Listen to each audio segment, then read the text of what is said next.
ব্ৰহ্মাদেৱক শ্ৰীনাৰায়ণে যেতিয়া মহাশূন্যৰ পৰা সেই তপৰ বাণী কৈছিল, কাৰণ কথাখিনিত যথেষ্ট বিষয়বিলাক আচলতে বহল, সেইকাৰণে বিভিন্ন প্ৰসংগত ক'বলৈ যাওঁতে অকণমান জোখতকৈ বেছি দীঘলীয়া হৈছে।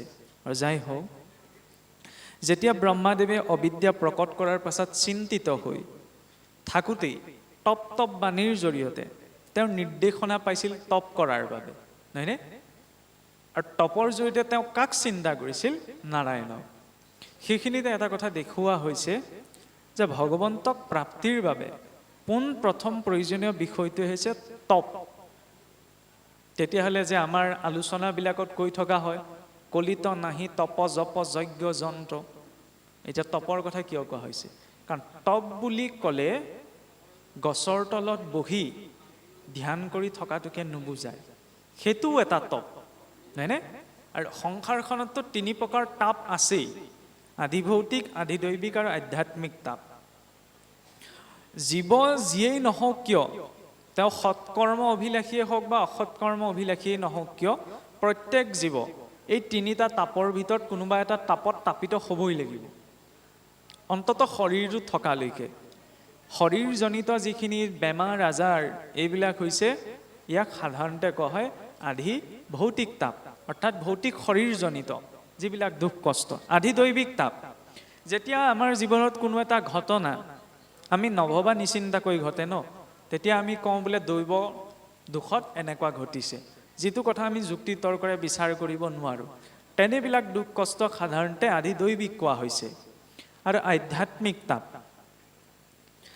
ভক্তজনো আধ্যাত্মিক তাপত তাপিত হ'ব লগা হয়।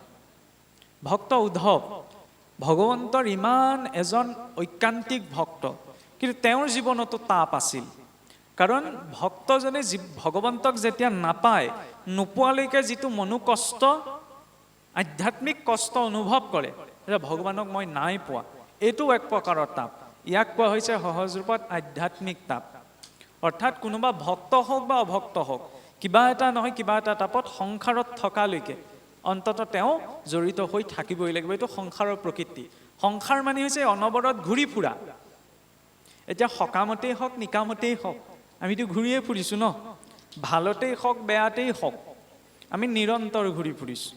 কেৱল মনুষ্যই নহয়, ব্ৰহ্মলোকত বহি থকা ব্ৰহ্মাদেৱৰ পৰা আৰম্ভ কৰি পাতালত থকা নাগগণলৈকে সমস্ত জীৱন নিৰন্তৰ ঘূৰি আছে কিবা এটা উদ্দেশ্য পূৰ্তিৰ বাবে। এতিয়া সেই তপ কৰিবলৈ যাওঁতে সংসাৰত তাপিত হ'ব লাগিব। ভক্তি এইকাৰণে কৰা নাযায় যে ভক্তি কৰিলে বোলে ধৰ্মৰ সৈতে অকণমান জড়িত হৈ থাকিলে মানুহৰ জীৱনৰ পৰা গ্ৰহ দুখ, কাল দুখ, দৈৱ দুখ ইত্যাদি নষ্ট হৈ যায়, আঁতৰি যায়। ভক্তি সেইকাৰণে কৰিব নালাগে যে আমাৰ জীৱনৰ পৰা গ্ৰহ দুখ, কাল দুখ, দৈৱ দুখবিলাক আঁতৰি যাব। অৱশ্যে প্ৰাথমিক স্তৰৰ ভক্তজনৰ বাবে তেনেধৰণৰ চিন্তাই আহে, আমি ঈশ্বৰৰ ওচৰলৈ কিয় যাওঁ? যাতে আমাৰ জীৱনত যদি কিবা কষ্ট পাব লগা আছে, সেই কষ্টখিনি যাতে নাশ হৈ যায়। সাধাৰণ ভক্তজনে সেইটো ভাৱ লৈ যায়, কিন্তু সদায় যে সেইটো ভাৱ থাকিব জৰুৰী নহয়। আৰু চাবলৈ গ'লে ভক্তি কৰিলে এইবিলাক নষ্টও নহয়, বেছিকৈ আহেহে। কাৰণ ভগৱান কৃষ্ণই নিজেই কৈছে, যি মুত কৰে আশ তাৰ মই কৰোঁ সৰ্বনাশ। এইটো আকৌ কি কথা? যি বোলে মোৰলৈ বেছিকৈ আশা কৰে তাৰ মই সৰ্বনাশে কৰোঁ, কিন্তু তাতো ঋণাত্মক ভাবিলে নহ'ব। ভগৱন্ত কৃষ্ণই যিজনৰ প্ৰত্যক্ষ কৃপা কৰে, তেওঁ অন্য কাৰ ওপৰত নিৰ্ভৰশীল হ'বলৈ নিদিয়ে, সৰ্বশান্ত কৰি পেলাই। মহাৰাজ অম্বৰীশৰ, মহাৰাজ হৰিশ্চন্দ্ৰৰ যিটো স্থিতি যে প্ৰভু মোৰ খাবলৈও নাই, তুমি খাবলৈ দিলেহে দিয়া, মোৰ থাকিবলৈ নাই, তুমি ৰাখিলেহে ৰখা, মোৰ পিন্ধিবলৈ নাই, তুমি পিন্ধিবলৈ বস্ত্ৰ দিলেহে দিয়া। সংসাৰৰ কাৰো ওপৰত তেওঁ নিৰ্ভৰশীল, একমাত্ৰ ঈশ্বৰৰ ওপৰত। সেইটো হৈছে ঐকান্তিক স্থিতি। সেই ঐকান্তিক স্থিতিটো ইমান সহজে পোৱা সম্ভৱ নহয়। চাৰিও প্ৰকাৰৰ পৰা একমাত্ৰ ভগৱন্তৰ প্ৰতি যেতিয়া জীৱনটো সমৰ্পিত হয়, সেইটো কোৱা হৈছে পূৰ্ণ অনন্য শৰণৰ স্থিতি। তাত অন্য একো আশা কৰা নাযায়। সেইটো স্থিতি সাধাৰণতে পোনপ্ৰথমতে পোৱা নাযায়। প্ৰথম বিশ্বাস, তাৰপিছত দৃঢ় বিশ্বাস, তাৰ পাছতহে সুদৃঢ় বিশ্বাস। আমি যদিও সুদৃঢ় বিশ্বাসৰ কথা কওঁ, আমাৰ বাক্যতহে আছে, আচৰণত নাই। চকু মুদি মই দুখোজ পিছলৈ যাব পাৰিম নে নোৱাৰিম? সেইটোত কিন্তু মোৰ ঈশ্বৰৰ ওপৰত বিশ্বাস নাই যে পৰিলে মোক ঈশ্বৰে ধৰিব, হয়নে? আমাৰ বিশ্বাসটো থুনুকা, ভক্তিয়ে সেই বিশ্বাসটো দৃঢ় কৰে। আৰু ইমান চেষ্টা কৰাৰ পাছতো ইমান ঈশ্বৰৰ সত্যত বোলে ধ্যান কৰিলেই পোৱা যায়, তেতাত যজ্ঞ দাপৰত বুজা, কলিত শৰীৰ কীৰ্তন বিনাই আউৰ নাহিকে দুজা, হয়নে? কলিযুগৰ যুগধৰ্মৰ নাম সেয়া সকলোৱে জানে। কেৱল কলিতেই নহয়, 4 যুগৰ মাজেৰে ভগৱন্তৰ নামেই শ্ৰেষ্ঠ। কিন্তু তাৰ অৰ্থ এইটো নহয় যে কলিত ধ্যান নাই, যজ্ঞ নাই, পূজা নাই। ধ্যান নোহোৱাকৈ, যজ্ঞ নকৰাকৈ, পূজা নকৰাকৈ নামষাৰো সম্ভৱ নহয়। কিন্তু সমস্যা কোনখিনিত হ'ল, গছৰ তলত বহি থকাটোকে ধ্যান বুলি ভাবি লোৱা গ'ল, হোমৰ জুইত আহুতি দিয়াটোকে যজ্ঞ বুলি ভাবি লোৱা গ'ল, গন্ধ পুষ্পৰে অৰ্চন কৰাকে পূজা বুলি ভাবি লোৱা হ'ল। সেইবাবে মানুহৰ মাজত এইখিনি বিষয় লৈ আজিও সমস্যা আছে, যে এফালে কৈছে কলিত নামেই শ্ৰেষ্ঠ, আনফালে আকৌ তপ জপ যজ্ঞও চলি আছে। কোনটো কৰিম, কোনটো ধৰিম, কোনটো এৰিম? আৰু চাবচোন, এইকেইটাকে ভাগৱতৰ ট্ৰেণ্ড বুলি কয় আজিকালি, হয়নে? বিষয় একো নাই, এই হোম তপ জপ যজ্ঞ কৰিব লাগে নালাগে, দেৱী দেৱতা, নহয়নে, মানিব লাগে নালাগে, এইকেইটা বিষয়তে চলি আছে। আৰু এইটো ধাৰতে চলি থাকিলে আৰু বেছি দিন নাই ভাগৱতৰ প্ৰতি মানুহৰ অনীহা জাগিবগৈ, বুলিব কি কৈছিল আৰু ক'ত লাগি আছে মানুহবিলাক, নহয়নে?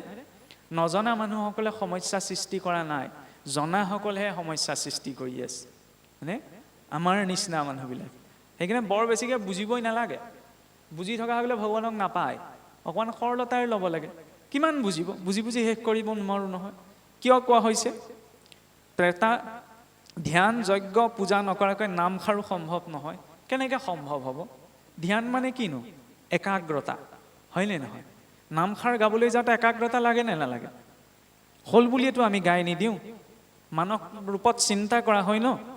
মানক চিন্তা কৰি যে সপ্ত বৈকুণ্ঠৰ পথ, মুখেৰেহে কৈছোঁ, সপ্ত বৈকুণ্ঠৰ পথখনলৈ চোৱাৰ লগে লগে কাক কেনেদৰে চিন্তা কৰিম, নহয়নে? নামষাৰ গাবলৈ যাওঁতে কাক কেনেদৰে বহাম, এইটো কি ধ্যানহে? বিনা ধ্যানত জানো নামষাৰ গোৱা পৰা যায়? গতিকে ধ্যান লাগিব, একাগ্ৰতা লাগিব। ছাত্ৰজনে পঢ়িবলৈ যাওঁতে যদি ধ্যান নালাগে বুলি কয়, হ'ব জানো? নহয়, প্ৰথম ধ্যানেৰেই আৰম্ভ হয়। সেইকাৰণে কীৰ্তনতো আপোনালোকৰ যি ভাগ আলোচনী প্ৰকাশ পাইছে এই অনুষ্ঠানটোৰ লগত সংগতি ৰাখি নৈমিষ বুলি, তাতো দক্ষিণপাটৰ প্ৰভু ঈশ্বৰে আৰম্ভণিতে এটা লেখা লিখিছে কীৰ্তনৰ ধ্যান বৰ্ণনৰ কথা। তাতো কি আছে? ধ্যান, ধাৰণা, চিন্তন, নহয়নে? বিনা চিন্তনত, বিনা ধাৰণাত ঈশ্বৰ ভক্তি সম্ভৱ নহয়। যজ্ঞ, সন্তান জন্ম দিয়াটো এক যজ্ঞ কৰ্ম, অন্নমুঠি পাক কৰাটো এটা যজ্ঞ কৰ্ম, মুখত যেতিয়া আমি কিবা এটা বস্তু খাই পেটত পৰেগৈ সেই পাকটো এটা যজ্ঞ কৰ্ম। যজ্ঞ বুলি ক'লে ঘৃতাহুতি দিয়াটোৱেই নহয় নহয়। যজ্ঞ মানে হৈছে কি? কৰ্মৰ ব্যৱস্থা। বিনা কৰ্মৰ ব্যৱস্থাত কোনোৱে একো কৰিব নোৱাৰে। ভগৱানক প্ৰাপ্তিৰ মাৰ্গ দুটাই আছে, জ্ঞান মাৰ্গ আৰু ভক্তি মাৰ্গ।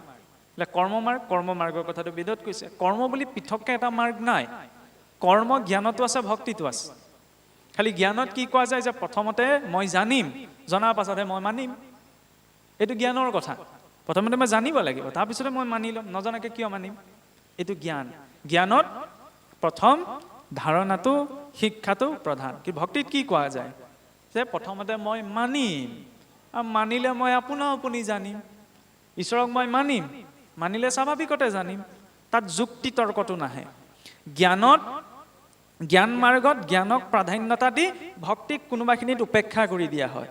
ফলত সেই জ্ঞানে অহংকাৰো জনাবগৈ পাৰে যে মই জানিছোঁ, মই বুজিছোঁ, মই কৈছোঁ, হয়নে? ভক্তিত সমৰ্পণক, ভক্তি মানে কি? সমৰ্পণ। ভজ ধাতুৰ লগত টিং প্ৰত্যয়যুক্ত হৈ ভক্তি শব্দটো প্ৰকট, যাৰ অৰ্থ হৈছে সমৰ্পণ। সমৰ্পণক প্ৰাধান্যতা দি জ্ঞানক লগত লোৱা যায়। কিন্তু জ্ঞান মাৰ্গত ভক্তি আছে নাই এইটোত গুৰুত্বতা দিয়া নাযায়। শিক্ষিত হ'লেই নহ'ব নহয়, হাই কোৱালিফাইড হ'লেই নহয়। ৰাৱণতো হাই কোৱালিফাইড মানুহ আছিলে, হাই কোৱালিফিকেশ্যন। আমাক লাগে ৱেল কোৱালিফিকেশ্যন, মানে বিদ্যাৱান আৰু বিদ্বান দুটা বেলেগ অৰ্থ। ৰাৱণৰ দৰে বিদ্যা নালাগে নহয়।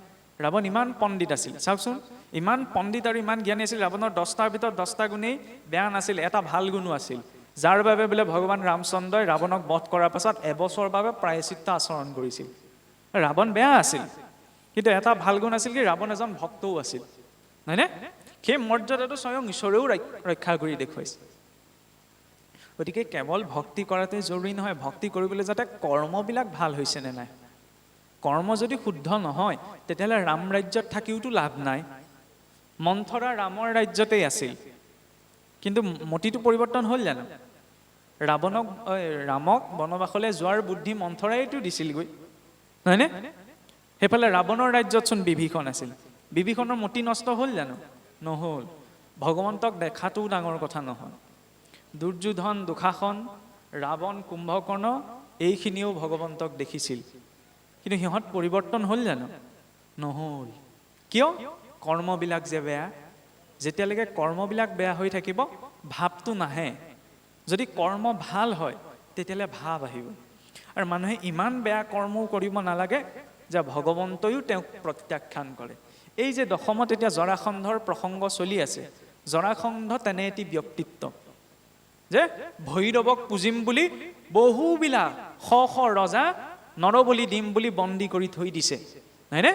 ইমান বেয়া কাম কৰিলে ভগৱন্তক চাবচোন 17 বাৰ দ্বাৰকা আক্ৰমণ কৰিলে, হয়নে? পাঠা এতিয়া কৈ গ'ল। যিজনা কৃষ্ণই শিশুকালত থাকোঁতে পুতনা, অঘাসুৰ, বকাসুৰক বধ কৰিছিল, জৰাসন্ধ কি ইমান শক্তিশালী ওলালেনে? 17 বাৰ আক্ৰমণ কৰোঁতে ভগৱন্ত লাহেকৈ পলাই দিয়ে। শেষত গৈ মানে বলদেৱৰ খং উঠিলগৈ আৰু বলদেৱে কৈছে, কৃষ্ণ তুমি যদি নোৱাৰা তেতিয়াহ'লে মোক দায়িত্ব দিয়া, মই জৰাসন্ধক বধ কৰিম। তুমি বাৰে বাৰে এই চল কৰি পেলাই জৰাসন্ধৰ পৰা ভয় খোৱাৰ দৰে পলাই কিয় যোৱা? তেতিয়া ভগৱান কৃষ্ণই বলদেৱকো নিবাৰণ কৰে যে নহয় দাদা, তুমিও জৰাসন্ধক বধ কৰিব নোৱাৰা। কিয় ক'লে? জৰাসন্ধক কাৰ হতুৱাই মৰুৱালে? ভীমৰ হতুৱাই। ভগৱানেতো বধিব পাৰিলেহেঁতেন, বলদেৱকো ক'ব পাৰিলেহেঁতেন, এই পুতনা, অঘাসুৰ, বকাসুৰ, কালিক দমন কৰা সেই কৃষ্ণই আকৌ, কংসক বধ কৰা কৃষ্ণই আকৌ বেলেগৰ সহায় ল'বলগীয়া হৈছে। জৰাসন্ধই ইমান বেয়া কাম কৰিলে জীৱনত যে জৰাসন্ধক ভগৱন্তই মুক্তি দিয়া নাই। কৃষ্ণৰ হাতত যদি বধ হয় জৰাসন্ধই মুক্তি পাব, হয়নে? প্ৰত্যক্ষ সেইকাৰণে ভগৱান কৃষ্ণই জৰাসন্ধক বধ কৰা নাই।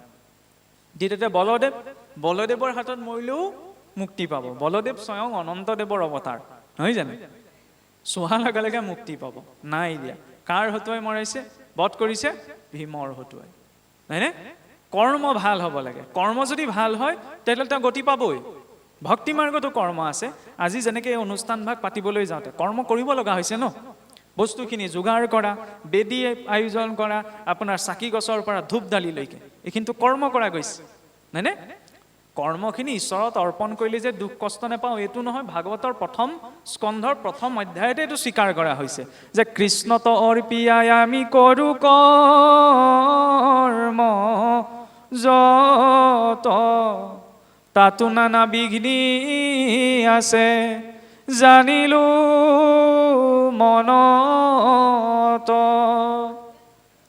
যে কৰ্ম ঈশ্বৰত অৰ্পণা কৰি গ'লেও তাতো নানা বিঘ্নি আছে, কাৰণ এইখিনি কৰিবলৈ যাতে গোটাবলৈ যাওঁতে কেতিয়াবা বাধাৰো সন্মুখীন হ'বলগীয়া হ'ব ন। ঈশ্বৰৰ কাৰণে কৰিছোঁ বুলি কি চব হৈ যাব নি? নহয়। গতিকে সংসাৰখনত যেতিয়ালৈকে আছোঁ বাধা বিঘিনি এইবিলাক সকলোৰে ক্ষেত্ৰত আছে। খালি সেই কামটো কৰিবলৈ যাওঁতে যেতিয়া আমি বাধা বিঘিনিৰ সন্মুখীন হওঁ তাক সহন কৰা শক্তিটো ঈশ্বৰে দিয়ে, হয়নে?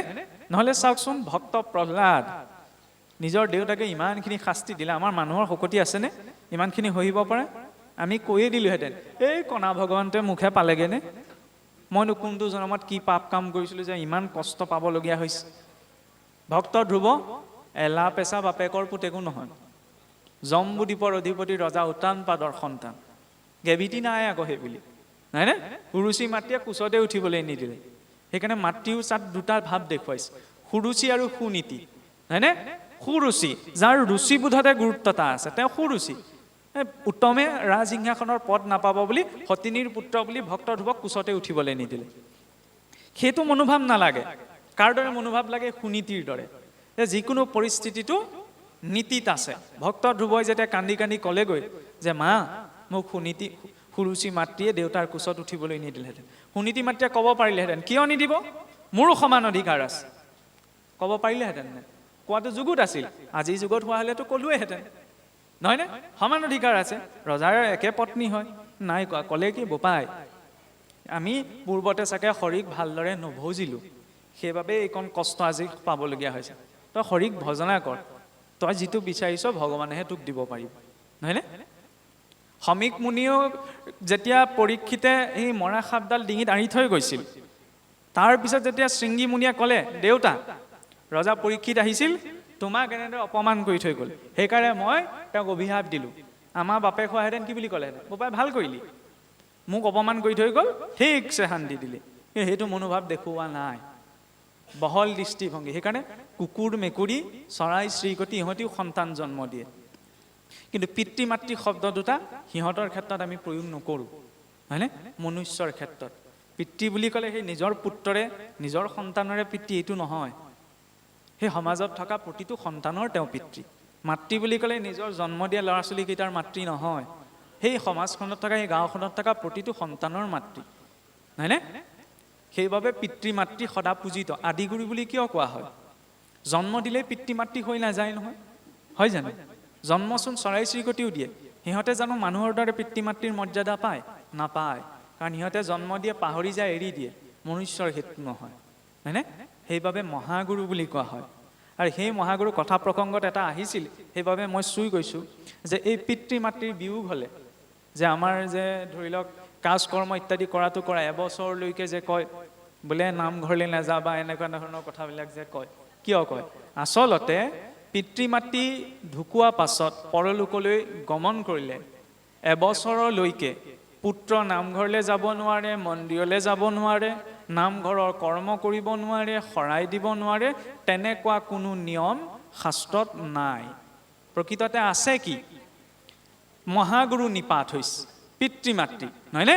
মহাগুৰু নিপাত হ'লে কি কৰা যায়? পুত্ৰই এবছৰলৈকে, 1 বছৰ কিয়? কাৰণ দেৱলোকত এবছৰে এদিন হয়, ইয়াত যেতিয়া এটা বছৰ পাৰ হৈ যায় দেৱলোকত এটা দিন হয়, নহয়নে? ইয়াত কি হয়? বিজ্ঞানেও কৈছে মহাকাশত যিমানে উপগ্ৰহসমূহ ওপৰলৈ গৈ থাকে সিমানে সময়ৰ গতিটো কমি যায়। সময় সকলো স্থানতে একেই নহয়। অন্য জীৱ মৰিলে ঊৰ্ধ্বদৈহিক যাত্ৰা কৰিব নালাগে, সিহঁতে ইয়াতে শৰীৰেৰে অন্য শৰীৰ পাই যায়, কিন্তু মনুষ্যই লাগে। অফাৰ পাওঁ নহয় আমি বিহুৱে সংক্ৰান্তি যেনেকৈ আপোনাৰ বজাৰ কৰিবলৈ গ'লে অফাৰ বিচাৰোঁ, এই কাপোৰযোৰত কিমান অফাৰ আছে, হয়নে? এই বস্তুকেইটাত কিমান অফাৰ আছে। মৰিলে যমনগৰৰ পৰা অফাৰ এটা আহে, এই যাতনা শৰীৰ, এইটো শৰীৰ অগ্নিত দাহ কৰি দিয়া যায়, আৰু যমনগৰৰ পৰা তেওঁ এটা সূক্ষ্ম শৰীৰ পায়, যিটো শৰীৰ লাভ কৰি তেওঁ ঊৰ্ধ্বদৈহিক যাত্ৰা কৰিব লাগে। তাত এবছৰ সময় লাগে, কাৰণ দেৱলোকত এবছৰে এদিন হয়। যেতিয়ালৈকে নিজৰ পিতৃ মাতৃ অৰ্থাৎ নিজৰ মহাগুৰুক সপিণ্ডি, হয়নে, পিতৃলোকলৈ দেৱতাৰ শাৰীৰলৈ পুত্ৰই নুতুলে, তেতিয়ালৈকে অন্য কোনো বৈদিক কৰ্ম কৰাৰ সংকল্প নকৰে, যেতিয়ালৈকে সেই 1 বছৰ নহয়। অন্য কোনো কৰ্মৰ সংকল্প নকৰে, সংকল্পলৈ কৰ্ম নকৰে, হয়নে? সেই পিতৃ মাতৃক দেৱতাৰ মৰ্যাদালৈ তোলাৰ পাছতহে তেওঁলোকে সেই পুত্ৰই অন্য কৰ্মৰ সংকল্প কৰে। কিন্তু সেই কথাটোকে সমাজত আমাৰ ধৰি লওক অকণমান অপভ্ৰংশ হৈ প্ৰচলন হৈ গ'ল কি, পুত্ৰ এবছৰলৈকে নামঘৰলৈ যাব নোৱাৰে, বা ধৰি লওক সত্ৰলৈ যাব নোৱাৰে, শৰাই দিব নোৱাৰে, তেনেকুৱা কোনো কথা নাই। গুৰুৰ মত মতে চলিব লাগে। কিছু কথা মানে কি হয়, দুখন বেদ আছে, হয়নে? এখন প্ৰকৃত বেদ, এখন হৈছে লোকবেদ, হয়নে? প্ৰকৃত বেদখনত গুৰুত্ব এটা নাথাকে, আমাৰ লোকবেদত বেছিকৈ গুৰুত্ব এটা থাকে, মানে মানুহৰ মুখে মুখে প্ৰচলিত কিছুমান কথা, নহয়নে? অৱশ্যে হয়, সমাজভেদে কিছুমান নীতি নিয়ম বেলেগ হ'ব পাৰে, কিছুমান লোকাচাৰ, কিছুমান বেদাচাৰ। লোকাচাৰৰ পৰম্পৰা পৰিৱৰ্তন হ'ব পাৰে। লোকাচাৰ কিবা এটা আছে, সেইটো বোলে শাস্ত্ৰসন্মত নহয়, আমি তাক লাহে লাহে এৰি দিম, কিন্তু বেদাচাৰক ত্যাগ কৰা নাযায়, নহয়নে? বেদাচাৰটো স্বয়ং অসুৰবিলাকেও পালন কৰিছিল, নহয়নে? শাস্ত্ৰীয় বিধি অনুসৰি বিবাহ আদি কৰিছিল, শাস্ত্ৰীয় অবিধিমতেতো তেওঁলোকে একো কৰা নাই। সেইকাৰণে মই মত দিবলৈ যোৱা নাই এই সম্পৰ্কত দেই, কিন্তু আমাৰ পৰম্পৰাত সকলোতো সত্ৰীয়া মানুহে ইয়াত আছে, সত্ৰীয়া সংস্কৃতিত বা বৈদিক সংস্কৃতিত এনেকুৱা নিয়ম নাই যে এবছৰলৈকে তেওঁ নামঘৰলৈ যাব নোৱাৰে, মন্দিৰলৈ যাব নোৱাৰে, সত্ৰলৈ যাব নোৱাৰে, শৰাই দিব নোৱাৰে, সকলো কৰিব পাৰে, খালি সংকল্পলৈ কৰ্ম নকৰে। সংকল্পলৈ কৰা নাম, যেনেকৈ ধৰি লওক নামষাৰ, হয়নে? নাম গোৱাত আপত্তি নাই, মই ঘৰত ধুনীয়াকৈ ঈশ্বৰৰ নাম ল'ব পাৰোঁ, কিন্তু এই নামষাৰ গাবলৈ যাতে এইভাগ নামটো সংকল্পলৈ কৰা গৈছে ন, সেই সংকল্পটো তেওঁ নলয়, কাৰণ পিতৃ মাতৃক এতিয়ালৈকে তেওঁ পিতৃলোকলৈ বা দেৱলোকলৈ উন্নীত কৰা নাই। তেওঁলোকক সেই স্থানত পোৱাৰ পাছতে অন্য কৰ্মৰ কথা তেওঁ ভাবিব। এইটো দৰ্শন, ইয়াত বেলেগ কথা নাই। যাই হওক, ইয়াতলৈ কিবা দ্বিমত আছে নি? যদি মনত কিবা সংশয় থাকে আপোনাৰ ভাবে খোলা খুলিকৈ প্ৰকাশ কৰি দিব, কাৰণ মই ইয়াত কিবা এটা কথা কৈ গ'লে পাছত যদি সেই কথাটো লাগি মানুহৰ মনত যদি কিবা এটা থাকি যায় তেতিয়াহ'লেতো বেয়া কথা হ'ব ন। গতিকে মনত যদি কিবা দ্বিধা ভাৱ আহে খোলা খুলিকৈ কৈ দিব। আৰু যাই হওক, এতিয়া এই প্ৰসংগত কথাটো কৈ থাকোঁতে ব্ৰহ্মাদেৱে যেতিয়া তাপিত হৈ বহু বছৰকাল ঈশ্বৰক ধ্যান কৰিলে, হয়নে? ধ্যান কৰাৰ পাছত যেতিয়া তেওঁ ধ্যান কৰি যিটো ঈশ্বৰৰ ধাৰণা আহে, সেই ধাৰণা কৰিবলৈ যাতে ব্যক্তিজনৰ শৰীৰটো প্ৰস্তুত কৰিব লগা হয় ন, মানসিকভাৱে প্ৰস্তুত নোহোৱাকৈতো ঈশ্বৰৰ ধ্যান নহয়। সেই প্ৰস্তুত কৰিবলৈ যোৱাটোৱেতো যজ্ঞ কৰ্ম। যজ্ঞত কি কৰা যায়? আহুতি দিয়া যায়।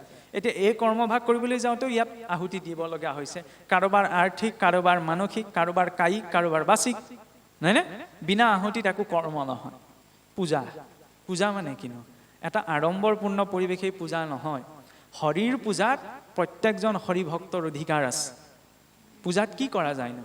খালি কথাবিলাক আমি বহল দৃষ্টিভংগীৰে নলওঁ। শ্ৰীমদ ভাগৱতৰ একাদশতো নিমিনৱ সিদ্ধ সংবাদত এটি প্ৰসংগ আহে। নিবিনৱ সিদ্ধ সংবাদত মহাপুৰুষে নিজে এই কথা প্ৰকাশ কৰি গৈছে যে ঈশ্বৰ কেশৱ ভকতৰ নৱনিধি তাহাংক পুজিবে যেন তন্ত্ৰবিধি। কলিত ভগৱন্তক তন্ত্ৰবিধিৰে, তন্ত্ৰ মানে এই বেজ বেজালি এইটো নহয়, আকৌ তন্নাত্ৰায় তেতি তন্ত্ৰ হয়। বৈষ্ণৱৰো তন্ত্ৰ আছে। নাৰদ ঋষিৰূপে ভৈলা অৱতাৰ পাঞ্চৰাত্ৰ নামে তন্ত্ৰ কৰিলা প্ৰচাৰ। আমাৰ যে এই শৰণ ভজনত যিখিনি নীতি নিয়ম দিয়ে, মাটি পানী লোৱাৰ পৰা বিচনাৰ উঠালৈকে, নহয়নে? ধূপ গছ কেনি দিব, চাকি গছ কোনফালে দিব, এইবিলাক কথাটো ভাগৱতত লিখা নাই। ক'ৰ পৰা আহিলে? সেইবিলাক নীতি সদাচাৰ আহিছে তন্ত্ৰৰ পৰা। নামঘৰ দেৱগৃহ নিৰ্মাণৰ কথা আহিছে তন্ত্ৰৰ পৰা। সেই সকলো তন্ত্ৰ বিধিমতে হয়। তন্ত্ৰ মানে কিবা সেই ফাং ফুঙালি বেজ বেজালি এইটো নহয়। সময়ত এইটো ভুল ধাৰণা হৈ গ'লগে।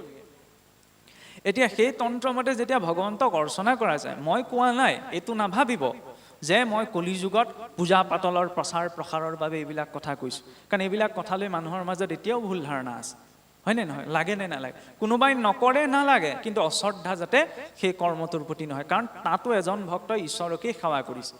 অতিথি এজন আহিলে যেতিয়া পালেহি, আহক, এইটো প্ৰথম গৃহস্থীজনৰ সম্বোধন, নহয়?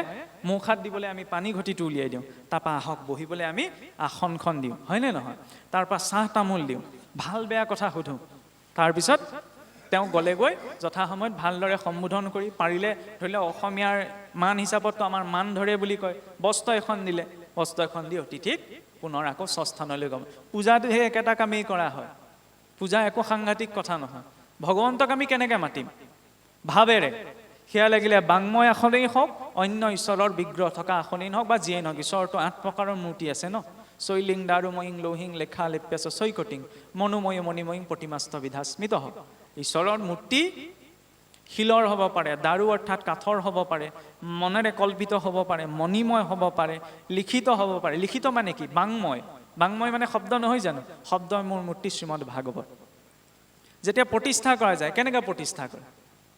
ভাগৱত ভাগচোন দোকানৰ পৰা কিনিবলৈ গ'লে জাপে জাপে আপোনাৰ দোকানৰ কেছত সোমোৱাই থৈ দিয়ে, হয়নে? কিন্তু সেই ভাগৱত নামঘৰলৈ আনি তাক চৰ্চন কৰি থোৱা ভাগত অকণ পাৰ্থক্য আছেনে নাই? কিতাপ ৰূপত একেই, কিন্তু চৰ্চনে পাৰ্থক্য আনিছে। ভগৱন্ত ক'ত আছে? আমাৰ হৃদয়ত, নহয়নে? হৃদয়ত বোলে অষ্টদল পদ্ম 8টা কোণৰ এটা মণ্ডল আছে।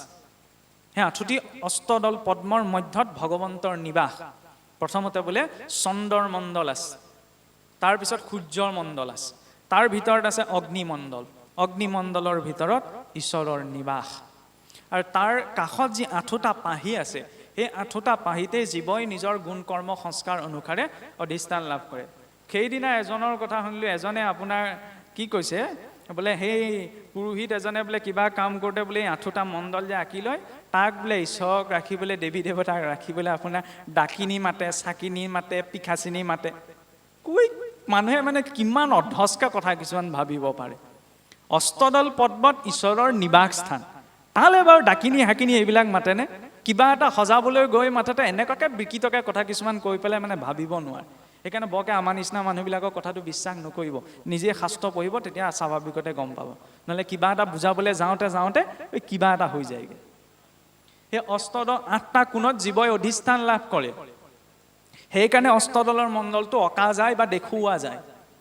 পূব কোণত অধিষ্ঠান লাভ কৰিলে জীৱ ৰোগীয়া হয়, পশ্চিমত অল্পায়ু হয়, দক্ষিণত তীৰ্থ অভিলাষী হয়, অগ্নিত অৱস্থান কৰিলে অতি খঙাল হয়, বায়ু কোণত অধিষ্ঠান লাভ কৰিলে সি অতি চঞ্চল হয়, ঈশানত সৎকৰ্ম অভিলাষী হয়, আৰু নৈঋতত উদাস হয়।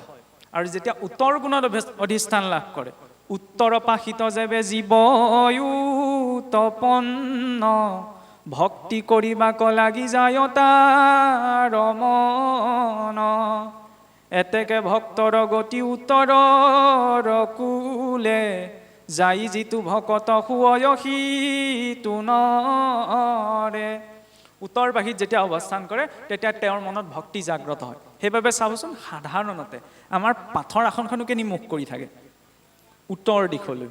ভাগৱতৰ আৰম্ভণিটো মহাৰাজ পৰীক্ষিতে গংগাৰ পাৰলৈ গৈ কেনি মূৰ কৰি বহিছে? উত্তৰ দিশলৈ। বিদুৰ কোনফালে গৈছে? উত্তৰ দিশলৈ। পঞ্চপাণ্ডৱ কেনি গৈছে মুক্তি বিচাৰি? উত্তৰ দিশলৈ। ভক্ত উদ্ধৱো বদৰিকাশ্ৰমলৈ কেনি গৈছে? উত্তৰ দিশে। আৰে ভকতৰ উত্তৰ দিশত এনেকুৱা কি আছে? ঈশ্বৰ উপাসনা কৰোঁ আমি পূব দিশে, চব উত্তৰ দিশে গৈছে। আমাক কি লাগে? উত্তৰায়ণ গতি। পিতামহ ভীষ্ম ইচ্ছামৃত্যুৰ অধিকাৰী আছিল, নহয়নে? প্ৰতিটো অংগ সৰে বদ্ধ কৰি থৈছে। কালে বাচ্ছাই আছিলে ইমানখিনি কষ্ট ভুগি? কাৰণ তেওঁ সৰসজ্জাত পৰিছে দক্ষিণায়ন কালত। দক্ষিণায়ন কাল কেতিয়া আৰম্ভ? আমাৰ সমাজ সংস্কৃতিৰ নীতি পৰম্পৰাবিলাকো ইমান শাস্ত্ৰীয় দৰ্শনেৰে গঠন কৰা হৈছিল, ভাবিব নোৱাৰি। মাঘ বিহুৰ সংক্ৰান্তিৰ দিনা সূৰ্য যেতিয়া মকৰ ৰাশিত প্ৰৱেশ কৰে তেতিয়া সূৰ্যৰ উত্তৰায়ণ কাল আৰম্ভ হয়। সেইবাবে মাঘ বিহুৰ সেই সংক্ৰান্তিৰ দিনা প্ৰথম ছমাহ কোৱা হয় উত্তৰায়ণ, পাছৰ ছমাহ কোৱা হয় দক্ষিণায়ন। এবছৰে এটা দিন। উত্তৰায়ণ কাল দিনৰ সময় দেৱলোকত, আৰু দক্ষিণায়ন কাল ৰাতিৰ সময়। ৰাতি কাৰোবাৰ ঘৰলৈ গ'লে দৰ্জা খুলি নিদিবও পাৰে, কোন আহিছে বুলি ভাবি, নহয়নে? মানুহৰ ঘৰলৈ যোৱাৰ প্ৰশস্ত সময় দিনৰ বেলা। সেইবাবে বোলে জীৱয়ো শৰীৰ এৰাৰ প্ৰশস্ত সময় হৈছে উত্তৰায়ণ বেলা। সেইবাবে পিতামহ ভীষ্ম দক্ষিণায়ন কালত সৰসজ্জাত পৰিছে। কিন্তু জানে, সহজে ঊৰ্ধ্বদৈহিক যাত্ৰা কৰিবলৈ হ'লে মই উত্তৰায়ণ গতি পাব লাগিব। সেইকাৰণে উত্তৰায়ণ বেলালৈকে তেওঁ তাত ৰৈ আছে। আমাক কি লাগে? উত্তৰায়ণ গতি। এইবিলাক দৰ্শন। কিন্তু ক'ৰবাৰ পৰা কিবা এটা বুজিবলৈ যাওঁতে কথাবিলাক কিবা হৈ যায়গৈ।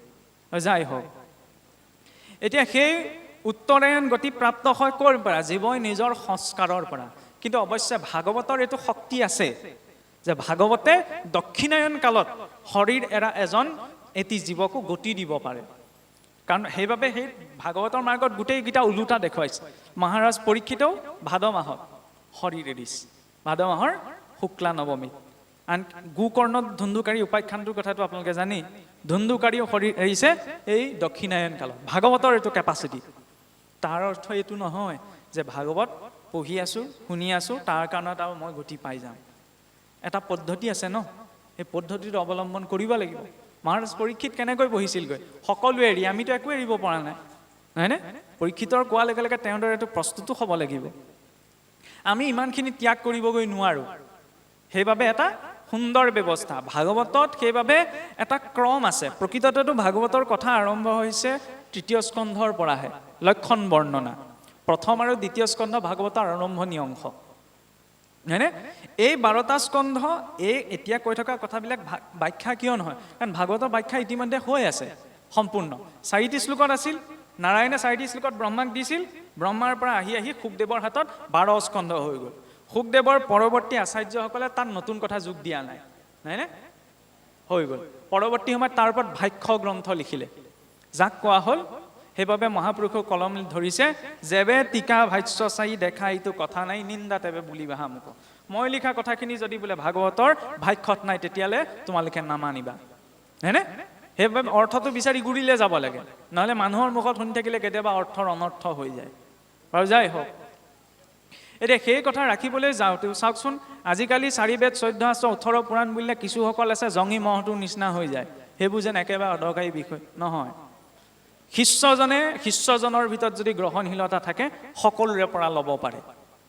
মহাপুৰুষ মাধৱদেৱেও কি কৈছিল? ঘোষা শাস্ত্ৰভাগ ভক্তি মাৰ্গত যিমানবিলাক ভক্তিপৰক শ্লোক আছিল গোটেই আগম নিগম শাস্ত্ৰ অধ্যয়ন কৰি তাৰ পৰা ভক্তিপৰক গ্ৰন্থ কথাখিনি লৈ আনিবি নহয়নে যেতিয়া মই নিজকে ভক্ত বুলি ভাবিছোঁ মোৰ দায়িত্ব কি যাৰ পৰা ভক্তি মাৰ্গত আগবাঢ়িবলৈ যি শিকিব পাৰি সকলো গ্ৰহণ কৰা নহয়নে মুছলিমজনৰ পৰাও শিকিব লগা আছে ইয়াত কোৱাৰ কাৰণে অসন্তোষ নকৰিব নামাজ পঢ়াৰ লগে লগে শুনাৰ লগে লগে য'তে আছে ত'তে ৰৈ দিয়ে ত'তে পঢ়ি দিয়ে নহয়নে পাঁচোটা সময় যদি নামাজ পঢ়িবলৈ যায় পাঁচোটা সময় যায় আমাৰকেইটাক আকৌ টানিয়ে থাকিব আহচোন নামঘৰলৈ যাওঁ গোসাঁই ঘৰত সেৱা কৰোঁগৈ গধূলা হ'ল চাকি গছ দিয়েগৈ ঠিকেই আছে চাকি গছ দিয়া কামটো ঘৰখনৰ নিৰ্দিষ্ট এজন সদস্যৰ হ'ব পাৰে কাৰণ চাকি গছৰ আমাৰ নিৰ্ণয় আছে নহয়নে ভজনীয়াজনেহে চাকি গছৰ নিৰ্ণয়টো জানে সেইকাৰণে বোলে ঘৰখনৰ মা হওক দেউতা হওক ককা হওক আইতা হওক চাকি গছ নিৰ্দিষ্ট এজনে জ্বলায় সেৱা কৰিবলৈতো বাকীকেইজন সদস্য যাব লাগে নে নালাগে আমাৰ যায় জানো নাযায় খোৱা সময়ত আকৌ এইটো নকয় বোলে মায়ে খালে নহয় মায়ে খালেও হৈ যাব সেইটো কি এলাহ ইমান জ্বৰ হৈ গ'লনে ইষ্ট উপাসনা স্বয়ং অসুৰবিলাকেও এৰা নাছিলে নহয়নে ৰাৱণ বলি বিষপৰ্বা বান এইবিলাক অসুৰ দৈত্য দানৱ বুলিও কওঁ যদিও এইবিলাকে নিজৰ ইষ্ট উপাসনাটো কাহানিও এৰা নাই এৰিছে জানো আমি এৰি দিওঁ সমস্যাটো সেইখিনিতেই সিমানকণহে কৰিব লাগে বৈষ্ণৱৰ ব্ৰাহ্মণৰ ভক্তৰ শক্তি ক'ত